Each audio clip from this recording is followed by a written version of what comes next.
Okay, thank you everyone for joining us today. We're going to have an overview of the resources that are available for the Youth Apprenticeship and Career Pathway Partner Tools. And the IWDS Sync did go live. I'm going to send out some updated instructions after this webinar once it's downloaded so that everyone can watch the video and in order to access the instructions and so forth. So some of you have already started using the application and getting everything all set up and moving forward. And so I've noticed that there are some questions. So what I wanted to do today was to, first of all, let's just kind of have an overview of the tools that are available and where things occur and who should be doing what. So we're going to start out with the information that you need. We have been placing it on the Youth Apprenticeship Career Pathways Partner Guide. You can access that by going to our Partner Resources page and selecting the program tile for Youth Apprenticeship Career Pathways. Or we have a short URL, which I'll put in here. Let me type it in here real quick. worksit.com/YAPCP partners. So that's the short URL to go directly to the partner guide. And you have your full list of resources and information in a variety of places, the training and materials and videos, and then the link to get into the tools. So that's one of a couple ways to get directly into the Youth Apprenticeship Career Pathway Partner Tools.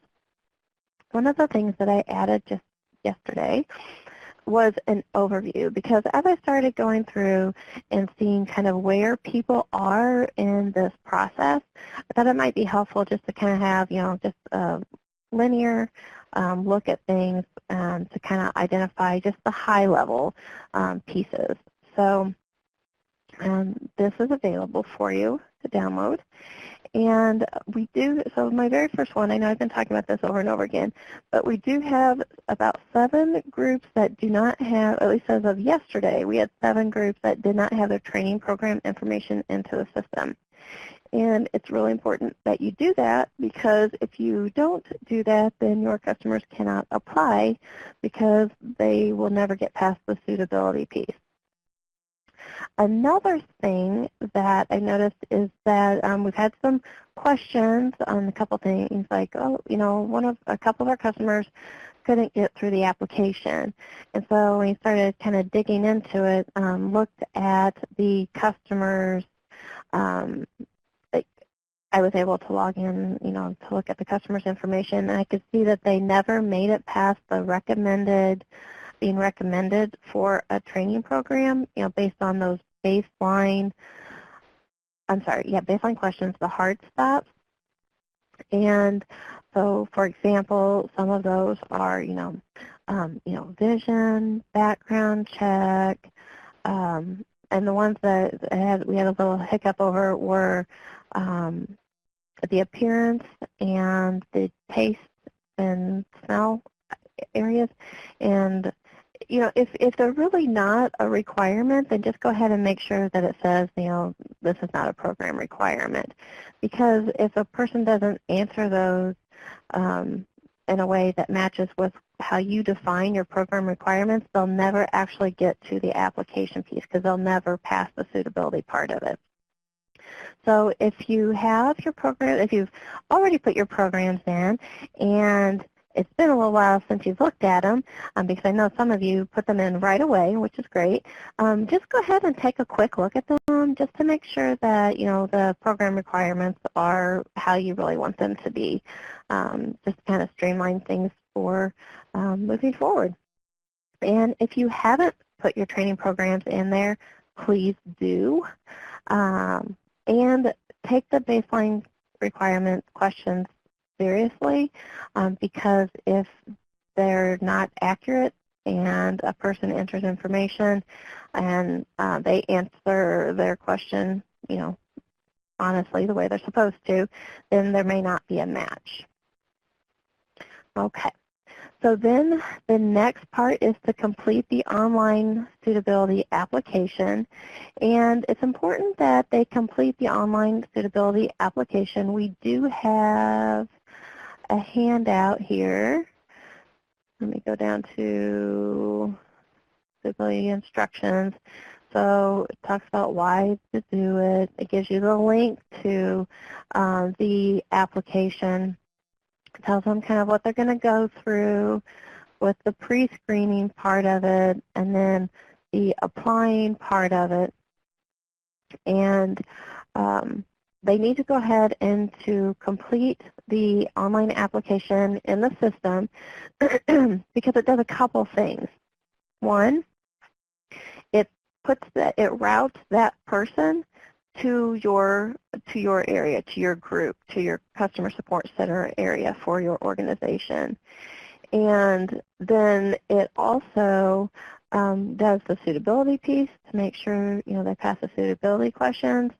And it also populates IWDS. Once they submit that application, it populates that person as an inquirant in IWDS. Okay. So I'm going to go over, and then the next part I have, I'm going to look at a couple of these things in just a second. I'm going to show you the screens. So the next thing is we have dashboards that are available, and that you can either go to your listing of people to find out who you're looking for specifically, or you can use your dashboard to kind of to access a list of people based on what their status is or where they are in this process. And then we have the use of case notes. We do encourage you to use case notes. They are also synced with IWDS, so you can enter that information in the case note. But also, if there are case notes that are brought in from IWDS, those will also be available in the tools as well. So before we get into too much of this other stuff, let's go ahead and take a look at, got a couple of these up here. Okay, so I went in to my tools, and I went ahead and went to the Apprenticeship Dashboard. One of the things that Cody is a programmer, and what he's working on, I noticed that a lot of times it defaults to select, which will give you some numbers. I don't know where they are really coming from, but he's changing that so that it doesn't go to select. It goes straight to your agency. So if you're with Youth-Build McLean, then county, it'll go ahead and populate here. Like I said, he's working on that, and I'm hoping that he has that out tonight so that when you go to your dashboard, it will just automatically populate and you won't have to actually select your agency from the drop-down menu. But if you're looking at it today, select your agency from the drop-down menu and hit filter. Okay, so this gives you an overview of where people are in the system. Now, if you have some people, they have started the program and, they started their application, they're like, well, I know they started it because I saw them start it.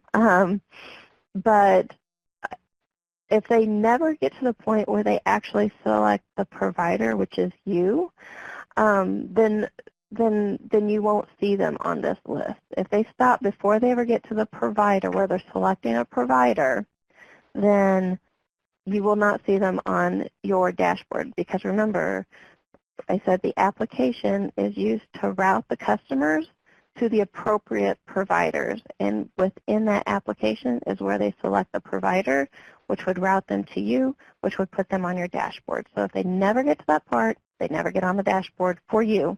As a statewide, or super users, we can see all of them, but you can only see the people that have been assigned to you. Okay. For each of these areas, we have some information bubbles. So if you click on the eye, if you want to know where these people are coming from, you can click on those to see a little bit more information. And, these might change over time because we might need to add some more descriptions based on some of the feedback that we get from you. So with each of these areas, it'll provide you with a filtered list of customers. So what you're going to do is, and the other side, with the green, this is how we have our dashboard set up. So with yellow, we always have this little triangle next to it, and so it's just, just to indicate that some kind of action is needed. They're not to a point where they could either be called, to a point where they're either moving on to another section or they're stopping there. So the yellow, or where these little triangles are, action is needed. Green means that for this part of the dashboard, they're good to go. And red for this part of this dashboard just means this is where they're stopped. So within the application, either we find out that they're just not suitable. That's how they've completed the application part, not suitable, or the baseline information not suitable, or they decline to participate. So in this case, we go down to, these people move down to the suitability review. So whenever they've completed an application, it's time to do the suitability review. And you could select that listing. Actually, I'm jumping ahead. Sorry, we don't want to go there yet. We'll hold on to that thought. We'll move on to that in just a moment. I was meaning to stay, I meant to stay with the application area. So we're just going to click, let me open a new tab. I say my dashboard.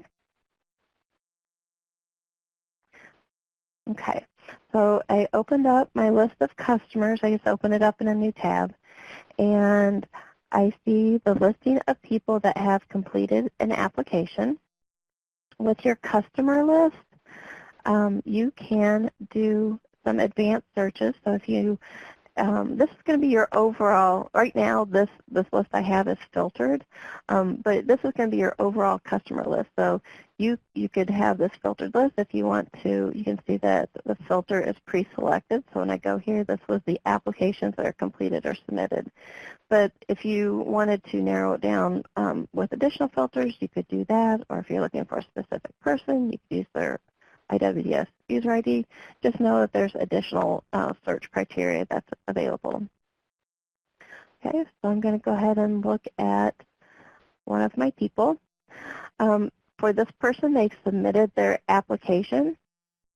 So I could, have a conversation. I could go over and look at the application with this person. And when I get over to my suitability, again, it kind of brings in the applicable areas from the application, so it's all in one place. I can see the different training programs. But one of the things I want to point out with is a case note. So you can add in case notes. Here you can use them to send messages or just to write them as a case note. These case notes will populate IWDS, and if you have a person that is in IWDS and a person has started writing case notes for that customer, then they will also show up in the overall case notes section. So this is like a summary for all your case notes. Okay, so we talked about case notes, we talked about dashboards, we talked about the application. One more thing before we leave the application area, I wanted to point out that you'll see that we have edit this section. You can go in and edit this information if it's not, if they needed to answer a question wrong, you can go ahead and update this information. You can update this information as long as the person is an inquirant. As soon as they become an applicant or a registrant, or if they're an exiter, then you cannot update the application. So let me go back to our process. So we talked about getting started and adding customers to the system. We talked about data, dashboard, and case notes. Then the next one is that we want to review the customer suitability page. So let me go to my dashboard. I'm going to go ahead and close these out so I don't get mixed up with all my many tabs that are open. So after a customer completes their application, they're going to pop down here for ready for review. You'll see that this is yellow. It means that there needs to be some kind of action. So if I click on that number, I want to keep my dashboard open so I don't lose my place here. So I get my list of people that are ready for review. So I can go into this person and again review the eligibility requirements. This will be updated. One of the things that we are working on is making it so that in the application the customer can identify specific items that they say that they meet in order to meet the eligibility requirements, the WIOA requirements. And so we'll be updating this area as well to provide you with a little bit of helper text to help identify the required documents that a person would need to bring with them when they go to meet with the LWS staff to complete the IWDS, to verify WIOA eligibility as well as complete and certify the application. So we have the employment goals, recommended training programs, and so before they're going to move on into the dashboard, we want to just verify that the suitability piece was actually reviewed. And so we have the listing here of the different training programs. In this case, there's just one, but you could have multiples if you have multiple training programs that are offered at your location. You can click on the information and it just brings it up so that you can kind of have a conversation with your customer and talk about the different aspects of the training program, some of the pros of being part of that program, any types of credentials that they can expect to earn, talk about the, occupations that it prepares them for, making sure that they meet those baseline requirements. And then you'll select that training program and identify who selected that training program, and it's going to automatically default to recommend for enrollment, and then you can save it. If they choose that they don't want to participate, then you can choose decline to participate. If you offer more than one training program and you want to know why that person didn't get recommended for any other training programs, you can click on the View Non-Recommended Training Programs, and it will give you a list of your training programs and the reasons why. So in this case, it just happened to be with this application, they didn't select the industry for any of these training programs. But the other areas that it would check would be medical tests, drug tests, vision, appearance, taste, smell, 3 or more tickets, valid driver's license, and it's not checking a background check right now because this person must be under the age of 18. If the person was over 18, then this would either be, green or yes, depending on how they answered their, how they responded in the application and the requirements for that program. Okay, so we have this, so they're recommended for enrollment. Once they've submitted the application, it's already had been sent to IWDS. Let me just go ahead and close these out and go back to my dashboard. So then I would see that these people are ready for enrollment.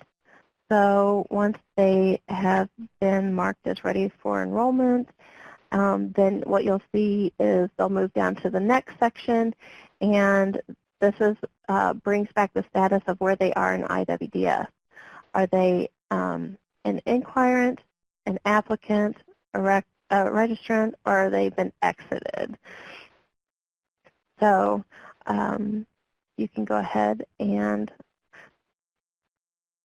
select any of these individuals, depending on your next steps. One of the things that I want to point out is that some people already have customers in IWDS, and that's fine. But what we need to do is have that person synced up with the application that is already in IWDS. So at least for the first few weeks, or if you know you already have people in IWDS, then you can let us know ahead of time. But we'll be checking for the next couple weeks. I'll have Cody, set aside some time during the week or every couple days, I guess, to double check the people that are in there, to link them up with the right IWDS application. So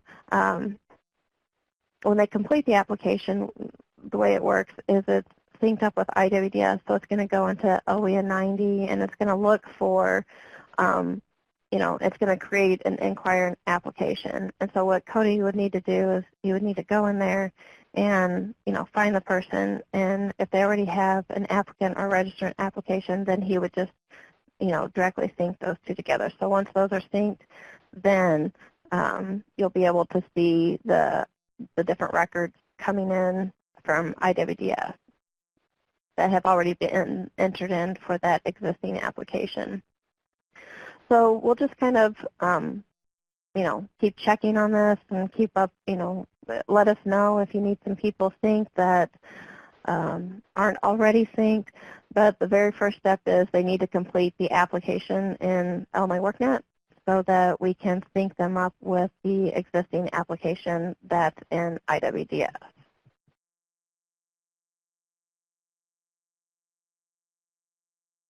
Okay, let me go back to my steps.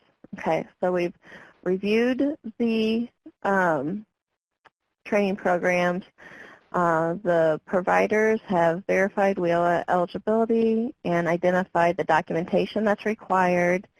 If you are one of those areas that you do not have access to IWDS, then whenever you get into the customer, then you can schedule that person for a meeting, for an appointment, and then the OEA is the person that's going to be entering in that information as far as available appointment times, and you can schedule them for the appointment. And so then that way they can bring the appropriate documentation to that appointment. If you're already the OEA and with access to IWDS, then not a problem. You just go ahead and certify the application in IWDS. That's the step right here. Okay.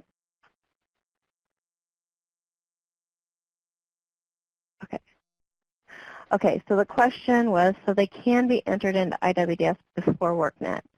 The answer is yes, because some of you have already done that, but that is not, like, moving forward, that's not the process. They should be entering in. I know there may be one exception that we need to figure out something for them, but otherwise the process is they need to go through the online suitability application first, and then they get put into IWDS, and then from there you use that existing application and certify that application.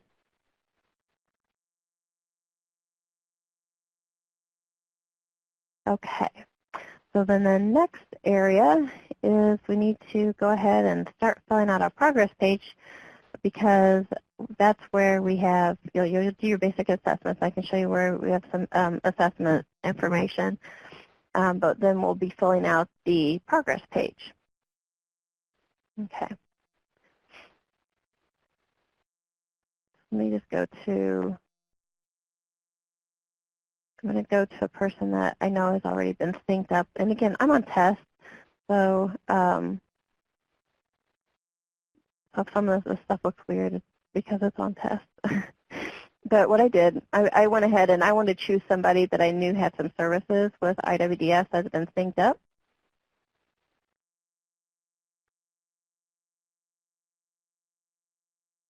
And, okay, so, I'm sorry, I was looking at the chat.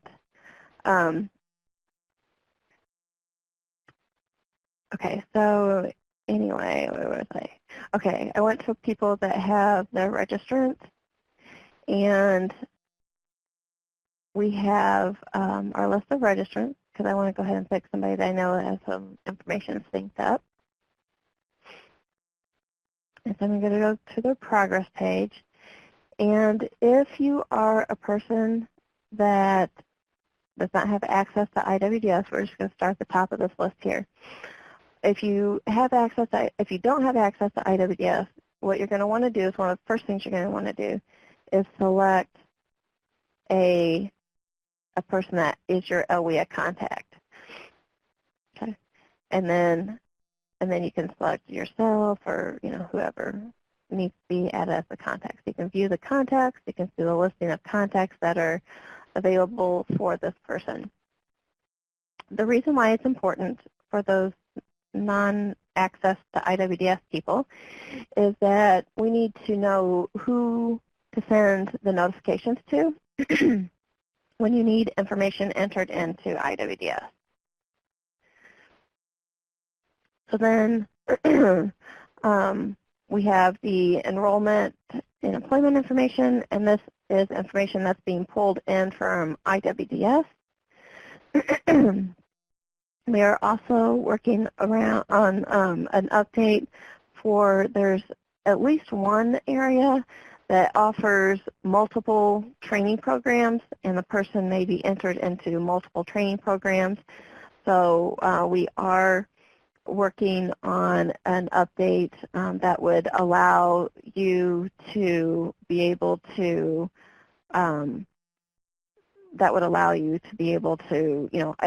identify like the start and end dates and so forth for that. I do want to point out, because I see there's a side conversation about having people enrolled in IWDS before they go into WorkNet. I do want to stress that that is not the process that is supposed to be used moving forward.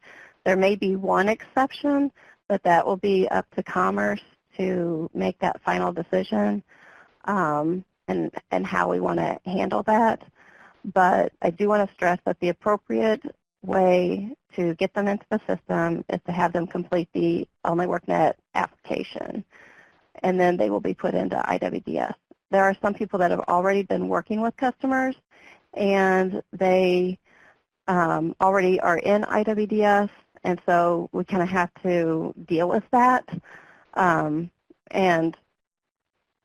But anyway, I just want to make that point very clear that there may be an exception, but the process is to complete the application first that's in the system, and it does have suitability included in it. Okay, so back to this page. So we have, and this is specifically for Lewis and Clark. I wanted to mention that because I know you have multiple programs. So we are working on a fix or an enhancement, I should say, for that.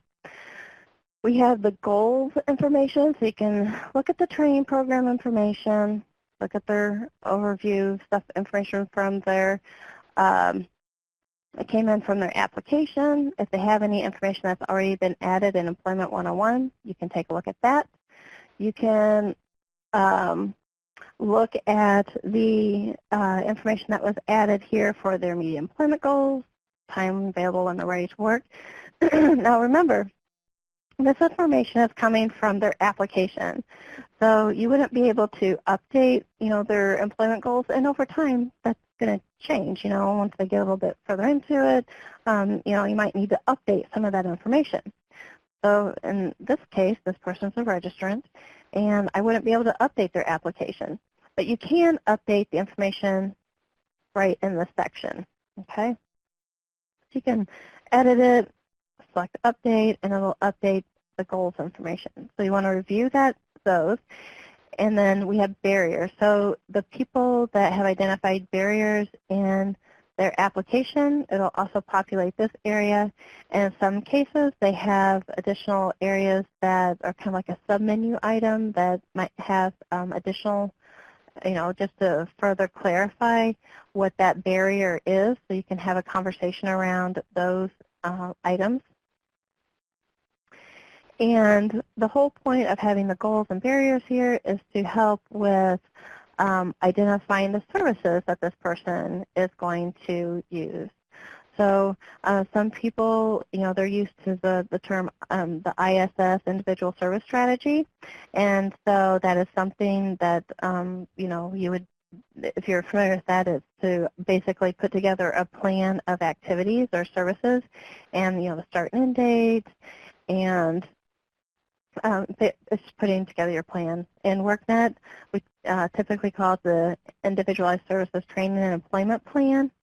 But either way you look at it, the point is that you want to go ahead and start putting together a list of services. And so you can do that by going to the services, selecting a service. And the reason this is set up the way it is because it's synced up to IWDS, and these are mapped out the way that they are identified in IWDS. And so you would select your type. So let's just say case management, for example.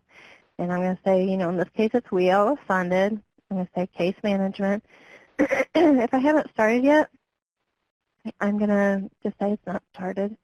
And I can put a start date, and I can say it's going to be done on that date, and I have to put so many weekly hours and save it. Okay? So you'll see that I just added this item. And the status is not started.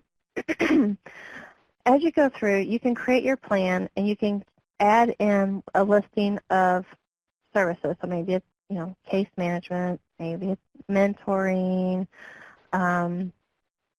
financial literacy, on the job or like pre-apprenticeship training, whatever the case may be. You can have your whole list here started, and you can have, start and end dates identified, and all of them could be not started, and that's fine.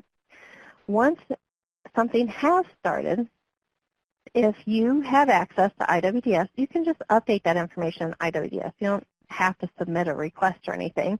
The one thing that you just want to do is say that, okay, if I had case management in the plan, and I said it starts on 10/5, whenever I would enter that information into IWDS, you just want to make sure that it says case management and the start date's the same, because when it syncs, then it'll automatically just sync this line item, and you don't have to do anything else. So you just keep updating IWDS, and it'll maintain the information in my WorkNet, not a problem.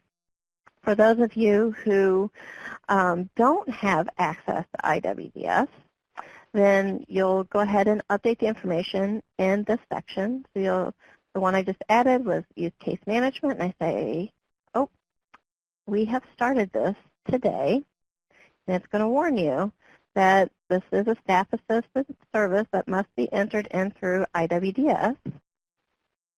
And I'm going to change the start date, because today's the 4th.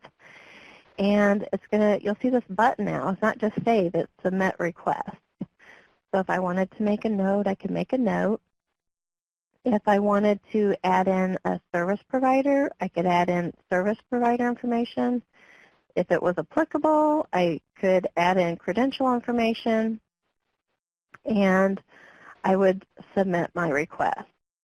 So now you can see that I have my line item, I have my start date, my status changed from not started to started and open, and you can see I sent my request.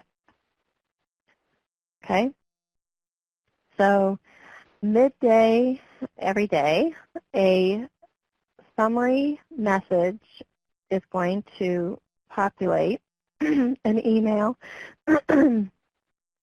and it will send that email of all these sent requests that are still open as a sent request to whoever you selected as the LWIA person up here.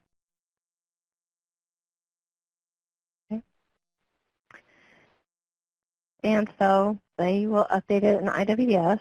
As long as they have the same service name and start date, then it will sync up that line item.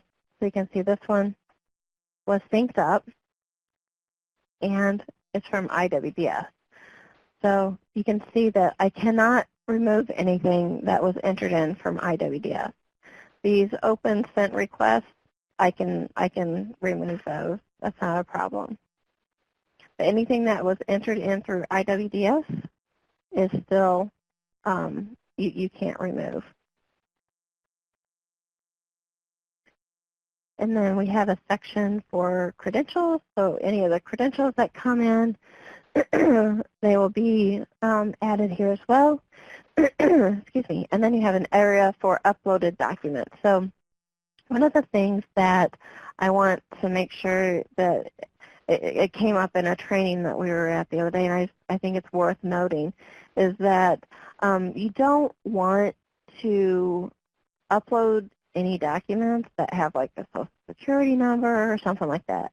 I mean, I just get a little paranoid with that. Even with, the social security numbers in LMI WorkNet, they're masked, so you only see the last 4 digits. So please don't upload any documents with that type of information.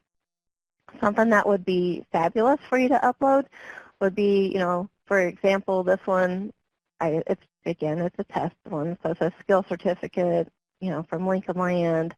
If you wanted to upload a copy of that certificate, or if it's something that has to do with, verifying employment, then you could upload those types of documents into the progress page. Okay. So in our program, I'm looking at Jacob. If we have access to IWS, we are there. We don't have to do any of this. No, okay, yeah, correct. Okay, so what we would ask you to do is, because you have to put together that individual service strategy anyway. It's just, you could just document whatever that plan is for that for your services that you're going to be entering in anyway.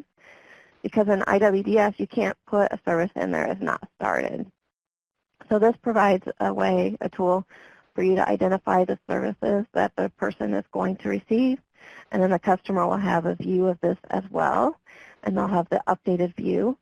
And then after that, you do not have to send a request to yourself.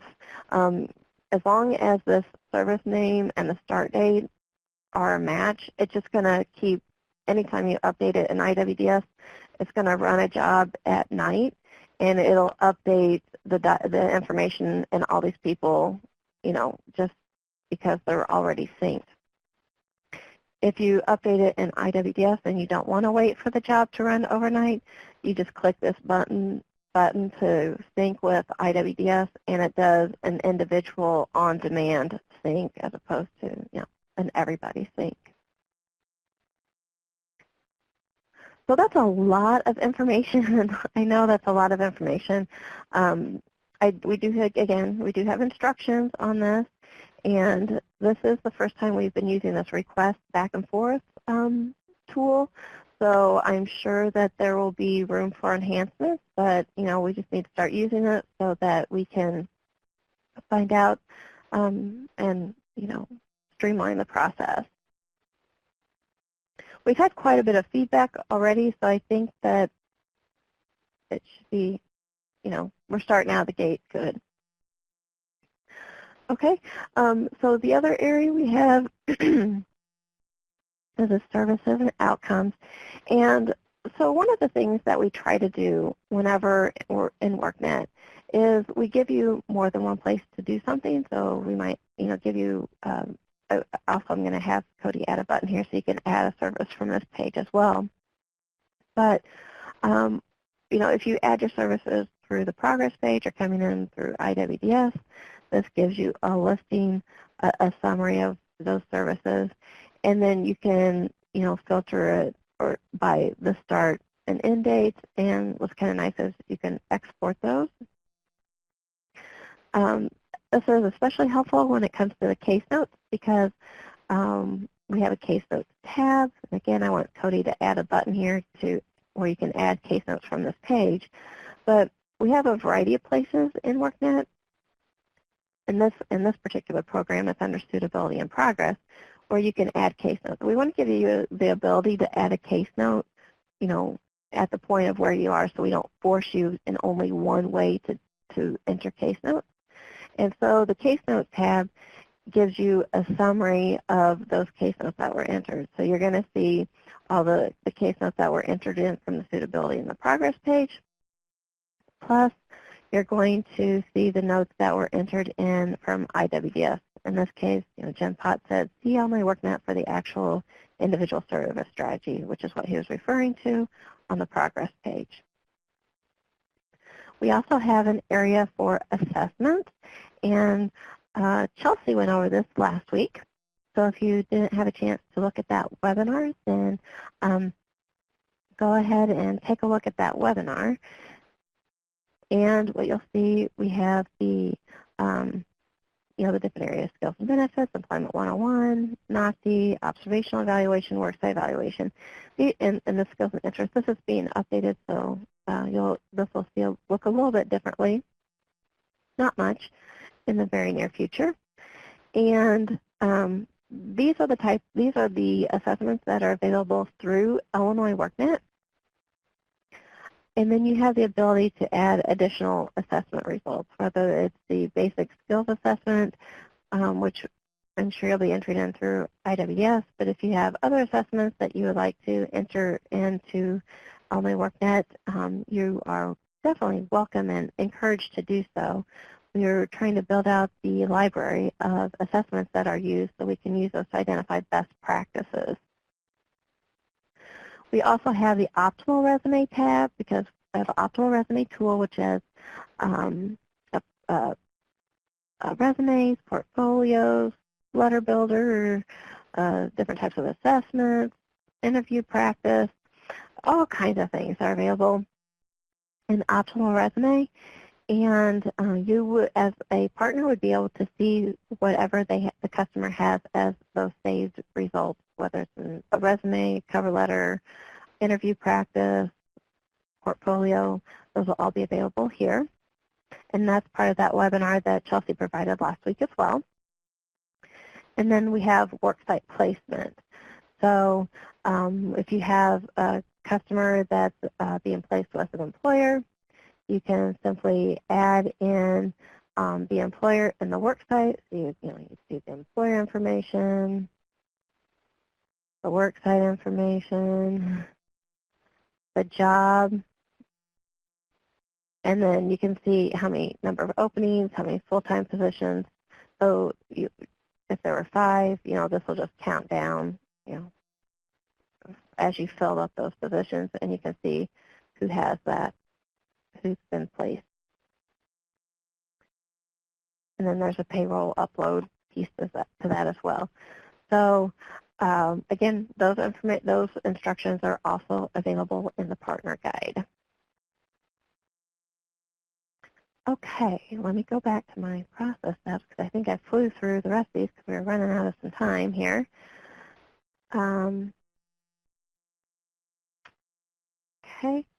and then when it comes to the completion and exit status, the person will be exited from IWDS and will sync with IWDS.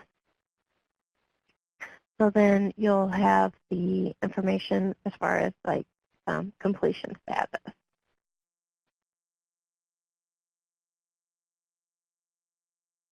Available.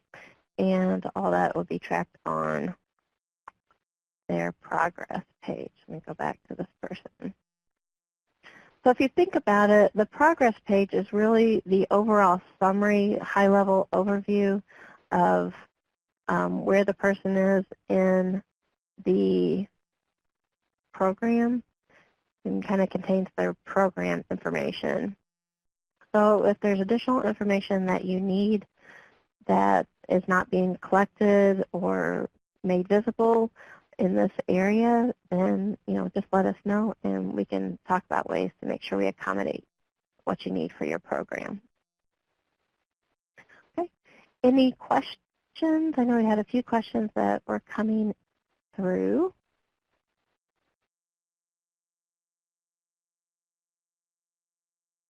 Okay, I don't see any typing.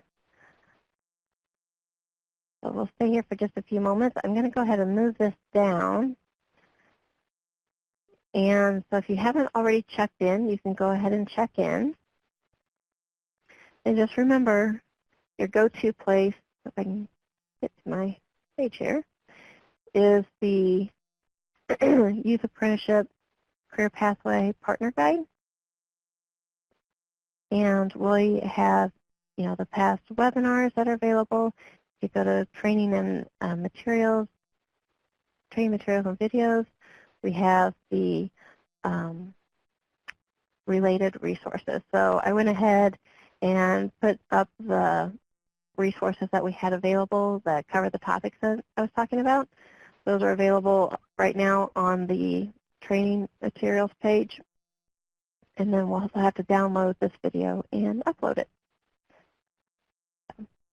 All right. Well, if there are no questions, thank you very much. And, let us know if you have anything. And also next week, we'll have another webinar for this program. So if you have any questions, you can bring them at that time and ask them as well. The webinar format will be modified just a little bit. You should check your calendar invite. It talks about who's going to be covering week 1, week 2, week 3, week 4. So this time on Wednesdays at 11, from 11 to 12, will be a standing time that we have our webinars. But the content may change depending on which week, or the content will change depending on the week. All right, well, thank you very much.